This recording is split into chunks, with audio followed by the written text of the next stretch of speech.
Hi friends. నేను మీ నరసింహ. తెలుగు పల్లవి ఛానల్‌కి స్వాగతం.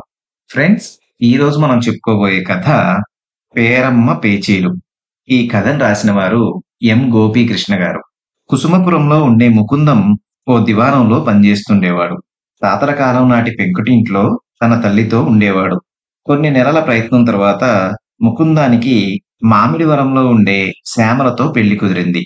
పెళ్లి రోజు దగ్గర పడుతూ ఉండడంతో అన్ని పనులు చక్కబెట్టేసరికి ముకుందానికి, అతని తల్లికి అస్సలు తీరిక లేకుండా ఉంది. పెళ్లి ముందు రోజు జరిగే తంతు వల్ల హడావుడిగా ఉన్న ముకుందానికి సాయంత్రం అయితే గాని తీరుబాటు కాలేదు. బాగా అలసిపోవడం వల్ల స్నానం చేద్దామని ఇంటి వెనక పెరట్లో ఉన్న మోటబావి వద్దకు వచ్చాడు. నీళ్లు ఎక్కడో అడుగున పాతాళంలో ఉన్నట్టు ఉండేసరికి ఎంత చేదినా నీళ్లు రాలేదు. బొక్కెన ఎక్కడుందో చూద్దామని బావిలోకి తొంగి చూడగా కాళ్ళు అదుపు తప్పి అమాంతం బావిలో పడిపోయాడు. ఈత రాకపోవడం వల్ల ముకుందం కాళ్ళు చేతులు ఆడిస్తూ ఉక్కిరి బిక్కిరి అవుతూ బావి కింది భాగానికి చేరుకున్నాడు. చేతికేదో తగిలేసరికి దాన్ని పట్టుకొని అటూ ఇటూ ఆడించసాగాడు. అది ఎన్నో సంవత్సరాల నుంచి బావి అడుగులో ఉన్న సీసా.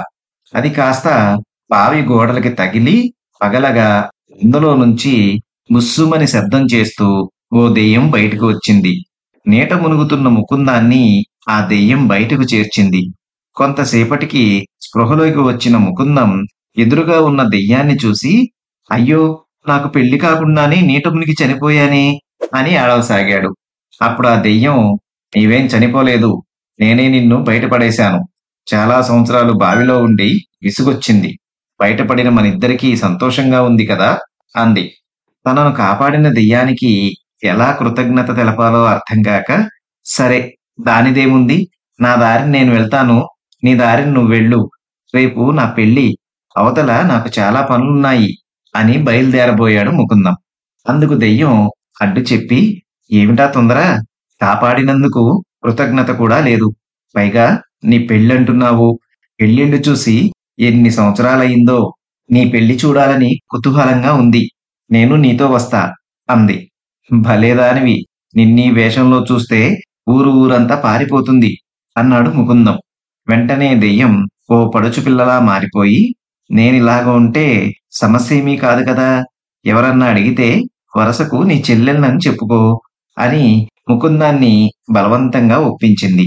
పెరట్లోంచి అమ్మాయితో ఇంటికొచ్చిన ముకుందాన్ని చూసి వాళ్ళమ్మ, ఎవర్రా ఈ అమ్మాయి అంది ఎగాదిగా చూస్తూ.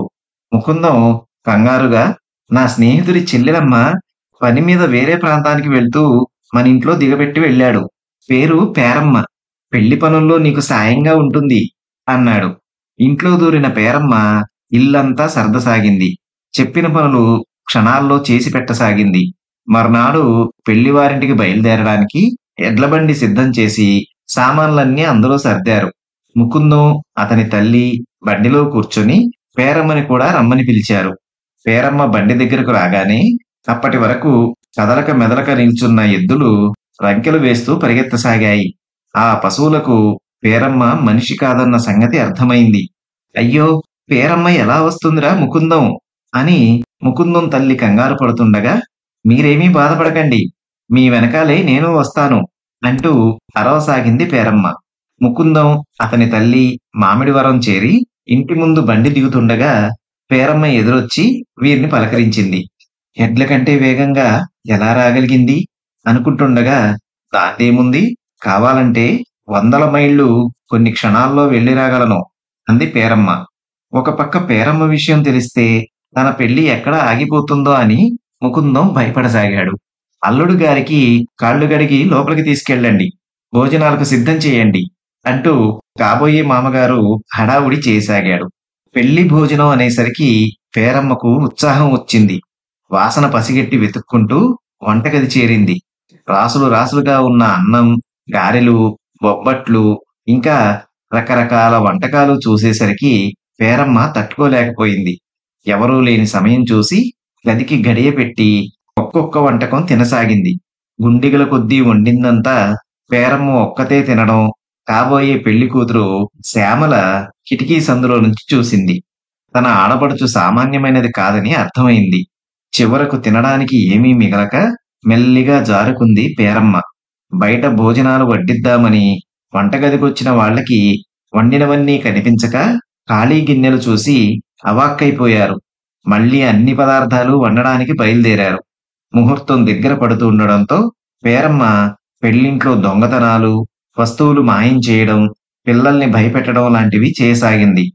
ఎలాగైనా పేరమ్మను బయటకు పంపించాలని శ్యామల పేరమ్మ దగ్గరకు వచ్చి, "ఇదిగో వదినా, మీకు చీకటంటే భయమంటగా" అంది వేళాకోళంగా. పేరమ్మ ఒక్కసారిగా లేచి, "చీకటి నన్నే చూసి భయపడాలి" అంది గట్టిగా. "అయితే ఊరవతల ఉన్న అరటి తోట నుంచి కొన్ని అరిటాకులు పట్టురండి చూద్దాం" అని పురమాయించింది శ్యామల. అడిగిందే తడవుగా పేరమ్మ బయలుదేరింది. పెద్ద పెద్ద అరిటాకుల కట్ట భుజాన వేసుకొని పెళ్లి మండపానికి వచ్చేసరికి ముకుందం పెళ్లి అయిపోయింది. "ఏం పర్వాలేదు, మనింటికి తీసుకెళ్దాం, పనికి వస్తుంది" అన్నాడు ముకుందం. వెంటనే పేరమ్మ కుసుమపురానికి అరిటాకుల్ని భుజాన వేసుకుని బయలుదేరింది. అప్పగింతల తర్వాత తన భార్యతో ఎడ్లబండి ఎక్కి ఇంటికి ప్రయాణమయ్యాడు ముకుందం. తోవలో, "ఇదిగో మా పేరమ్మ గురించి నీకు కొన్ని నిజాలు చెప్పాలని జరిగిందంతా భార్యకు వివరించాడు. నాకు మొదట్నుంచి ఆమె మీద అనుమానంగానే ఉంది. దాని సంగతి నేను చూసుకుంటాను, నాకు వదిలేయండి" అంది శ్యామల. కొత్త కాపురం నిభాయించుకుంటుండగా పేరమ్మ చిన్న చిన్న గొడవలు చేయసాగింది. ఒకరోజు తన పుట్టింటి వాళ్ళు తనను చూడ్డానికి వస్తున్నారని తెలిసి వారి కోసం పిండి వంటలు చేయసాగింది శ్యామల. కమ్మని వాసన ముక్కులకి తగిలేసరికి పక్కగదిలో కూర్చున్న పేరమ్మ అక్కడ్నుంచే చేతిని కిటికీలో నుంచి చాపి, "మరి నాకు పెట్టవా" అంది. అందుకు కాలుతున్న గరిటెని చేతి మీద వాత పెట్టి, "ఇది నీకు, పిండి వంటలు మా వాళ్లకు" అంది శ్యామల. కోపం మీదున్న పేరమ్మ శ్యామల తల్లిదండ్రులు రావడం చూసి, "రండి రండి, మీ తద్దినానికి మీరే రావడం విచిత్రంగా ఉంది. మీకోసమే శ్రాద్ధ వంటలు సిద్ధంగా ఉన్నాయి, ఆరగించండి" అంటూ ఎదురెళ్ళింది. చిన్నపుచ్చుకున్న వాళ్ళు ఏవీ తినకుండానే కూతుర్ని పలకరించి వెళ్ళిపోయారు. రోజురోజుకి పేరమ్మ పేచీలు మితిమీరిపోతున్నాయి. ఒకరోజు విసిగిపోయిన శ్యామల భర్తతో కలిసి ఓ పన్నాగం పన్నింది. పేరమ్మ దగ్గరికెళ్ళి, "ఇదిగో వదినగారు, ఇలా పెళ్లి పెటాకులు లేకుండా ఎన్నాళ్లుంటారు? మీకు తగిన వరుడు ఎలా ఉండాలో వివాహయోగం గురించి అడగడానికి సిద్ధాంతిని కలుద్దాం, బయలుదేరండి" అంది శ్యామల. తన పెళ్లి ప్రస్తావన వచ్చేసరికి సిగ్గుతో వంకరలు తిరగసాగింది పేరమ్మ. ముగ్గురు కలిసి ఊరి చివర ఉన్న ఆంజనేయ స్వామి గుడి దగ్గరికి వచ్చారు. "పదండి, లోపల సిద్ధాంతి గారిని కలుద్దాం" అంటూ శ్యామల మెట్లెక్కసాగింది. ఎదురుగా ఆంజనేయ స్వామి విగ్రహం చూడగానే కీచుమని గట్టిగా అరిచి తన దెయ్యం శరీరంతో రివ్వుమని దూరాన ఉన్న చింత చెట్టు మీదకి వెళ్ళింది. "మళ్ళీ ఊళ్ళోకొచ్చావో జాగ్రత్త, సీసాలో బంధించి బావిలో పడేస్తాను" అంది శ్యామల. తనకొచ్చిన స్వాతంత్రమే 10,000 అనుకుని అక్కడ్నుంచి దూరాన అడవిలోకి వెళ్ళిపోయింది దెయ్యం. దెయ్యం పీడ విరగడయ్యేసరికి ముకుందం పరమానందపడ్డాడు. చూశారు కదా ఫ్రెండ్స్, ఇది ఈ రోజు కథ. మరొక మంచి కథతో తదుపరి వీడియోలో కలుసుకుందాం. ధన్యవాదాలు.